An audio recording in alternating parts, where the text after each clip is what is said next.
Class 7 प्रश्न वाले 8.1 एक से लेकर के 11 नंबर तक मैं दिखा देता हूं। एक से लेकर 11 नंबर तक जो क्वेश्चन है उसका हल कर दिया है, जो आपको चैनल के प्लेलिस्ट में मिल जाएगा। तो इस वीडियो में जो है 12 नंबर हुआ, अब 13 नंबर, 14 नंबर, 15 नंबर और 16 नंबर तक इस वीडियो में चूंकि हल रहेगा। चूंकि 17 18 जो नंबर है इधर, तो ये अनुपात का फॉर्मेट में दिया गया, इसके लिए फिर एक अगला अलग वीडियो रहेगा और जिसमें 16 तक रहेगा। तो ठीक है, चलिए। तो जो प्रश्न वाले 8.1 का जो 12 नंबर है, एक दुकान में 75 साड़ियां थी, इनमें 50 बिक गई, तो कितनी प्रतिशत साड़ी बच गई है। तो चूंकि देखिए 75 कुल साड़ी, तो उसमें 50 बिक गई है। तो हमें ये पहले पता करना है कि जो 50 बिक गई, तो अभी उसी के पास कितना साड़ी बचा, उसके बाद हमें क्या करना है, प्रतिशत उसका निकाल देना है। तो चूंकि बहुत ही इजी क्वेश्चन है, चलिए इसको लिखते हैं। सबसे पहले साड़ियों की संख्या लिख देते हैं, हल लिख दीजिए यहाँ पर साड़ियों की संख्या। तो साड़ियों की जो संख्या उसको लिख देते हैं, साड़ियों की संख्या बराबर कितना है, 75। तो चलिए 75 लिख दें। उसके बाद इसमें 50 बिक गई, तो चलिए बिकने वाली संख्या, बिकने वाली साड़ी की संख्या, बिकने वाली साड़ी की संख्या बराबर कितना, 50। अब हमें क्या निकला, शेष साड़ी, शेष क्या, शेष जो है 50 जब भी गए, तो शेष साड़ी उसके पास कितना बचा, ये किसी भी दुकानदार के पास। तो चलिए शेष साड़ी हमको निकालना है। तो शेष बची साड़ी, शेष जो बच गया साड़ी उसमें, तो कुल कितना था, 75 साड़ी थी, तो 75, उसमें बिक कितना आ गए, 50, तो 50। टोटल अब कितना बचा, 75 में 50 बिक गए, तो अब कितना उसके पास साड़ी बचा, जो है 25। ठीक है, इसी का क्या करना, प्रतिशत निकाल देना। ये जो 25 है ना, 25 जो साड़ी बची, इसका प्रतिशत निकाल दें। यहाँ पर तो लिख दीजिए, ठीक है। तो शेष बची साड़ी का प्रतिशत। तो सबसे पहले क्या करना है, जो हमको निकालना है, 25 साड़ी का प्रतिशत निकाला, तो 25 लिख दीजिए। और कितना साड़ी में, तो कुल कितना साड़ी था, जो 75 है, और प्रतिशत निकालने के लिए क्या, आपको 100 से तो गुना करना ही पड़ेगा। तो चलिए कटा देते हैं, 25 से 25, 25 से 75, तो अब कितना बचेगा, 100/3। अब क्या कर दीजिए, साइड में भाग दे दीजिए, 3 से 100 को भाग दीजिए। आप यहाँ भी दे सकते हैं, मैं यहीं पर, आप यहाँ लिखिएगा नहीं, लेकिन यहाँ पर भाग देकर दिखा देता हूँ। 3 गुना हो गया 100, ठीक है। 3 तिया 9, 1 बचा 10, फिर 3 तिया 9, कितना बच रहा है, 1 बच रहा। तो इसको जो हम इसको जो हम पूर्णांक में तोड़ देते हैं, यहाँ लिखना पड़ेगा 33 को, 1 जो बचा इसको 1 लिख दीजिए, बटे में 3 प्रतिशत। यही इसका जो आंसर हो गया 1 नंबर का। चलिए अब 2 नंबर हल करते हैं।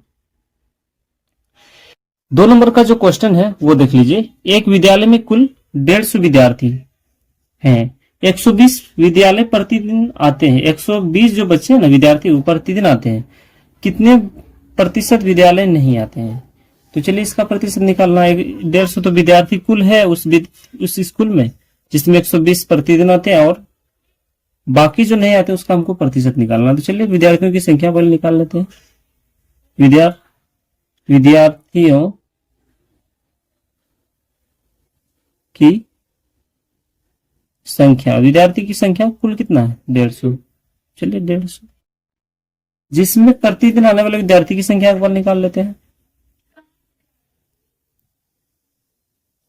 प्रतिदिन आने वाले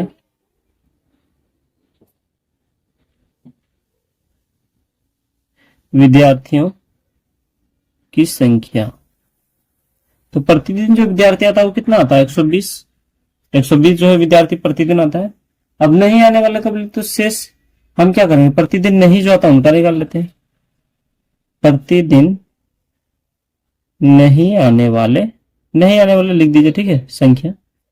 तो नहीं आने वाला कुल कितना विद्यार्थी है, 150, उसमें प्रतिदिन आता है 120, माइनस कर दीजिए, टोटल कितना 30, यानी 30 विद्यार्थी जो है प्रतिदिन नहीं आता है। ठीक है, अब इसी का क्या करना, प्रतिशत निकाल लीजिए। तो लिख दीजिए विद्यालय नहीं आने वाले विद्यार्थियों की क्या प्रतिशत, विद्यार्थियों का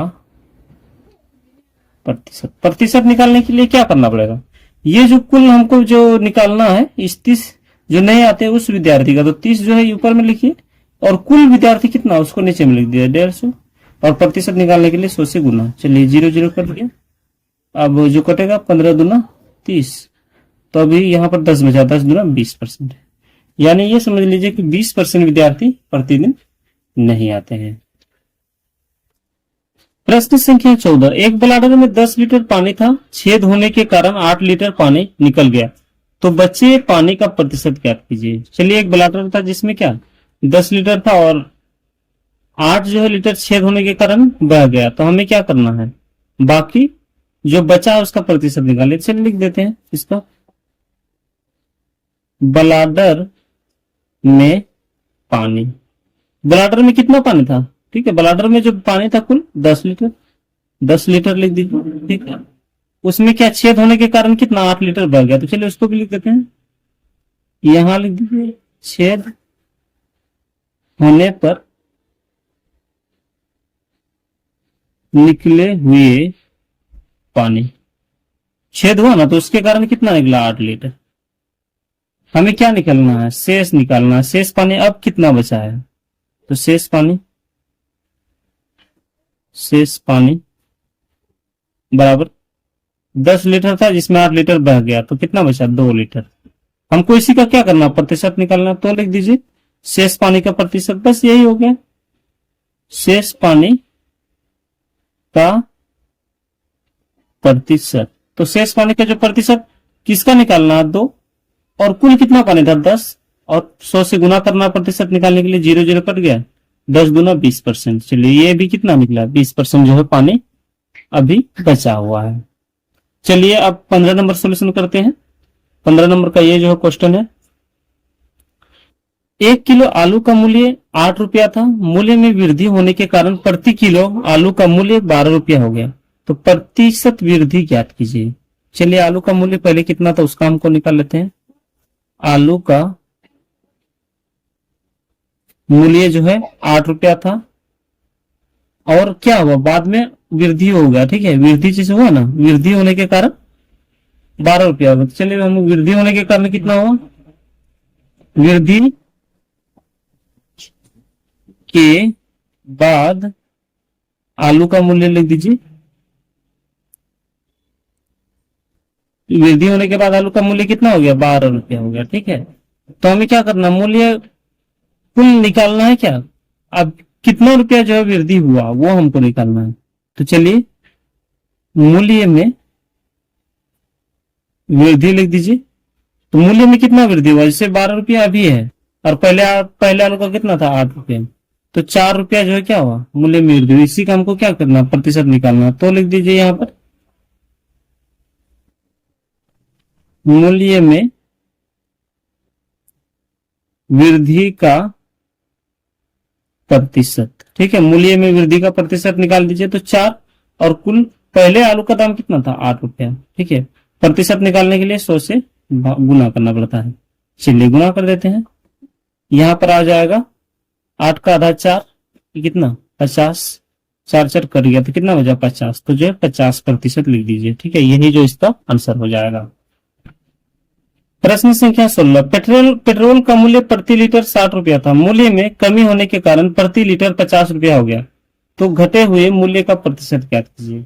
चलिए पेट्रोल का मूल्य पहले निकाल लेते हैं, पेट्रोल का मूल्य कितना था 60 रुपया, ठीक है।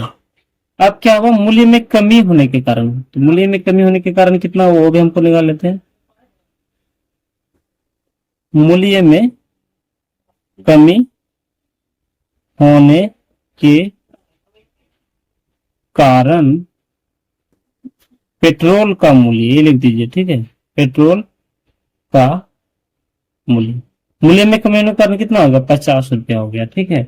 अब हमें क्या करना, घटा हुआ पेट्रोल का, हमें घटे हुए पेट्रोल का मूल्य का प्रतिशत हमको निकालना है। चलिए पहले घट के कितना हुआ हमको निकालेंगे तब ना प्रतिशत निकालेंगे।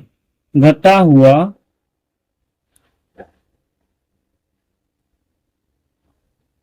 पेट्रोल का मूल्य, तो 60 रुपए में कितना घटा, 50 रुपया, तो कितना बचा, 10 रुपया। ठीक है, तो लिख दीजिए घटा हुआ पेट्रोल का मूल्य का प्रतिशत, घटा हुआ पेट्रोल का मूल्य का प्रतिशत हमको निकालना है। तो घट के कितना बचा, 10, और कुल पहले कितना दाम था, 60 रुपया, गुना कितना, 100 से प्रतिशत को 100 से गुना करना पड़ता है। चलिए 0 0 कट गया। अब जो है इसका 3, ये 5 हो गया, तो अब कितना होगा, 50/3। ठीक है, जो 50/3 हो गया। 3 से आप भाग दे दीजिए, 3 से अगर भाग दीजिएगा ना तो 16 कितना हो जाएगा, 16 48/2/3%। इसका जो है आंसर हो जाएगा। ठीक है, तो चलिए इसी प्रकार का वीडियो देखने के लिए प्लीज चैनल को सब्सक्राइब कर दें। अगर नए हैं तो जल्दी से जल्दी सब्सक्राइब कर दें, क्योंकि आगे जो है साइंस सभी चैप्टर जो है सब रहेगा, और बिल्कुल आसानी से पढ़ाई बहुत ही आसान आपके लिए हो जाएगा।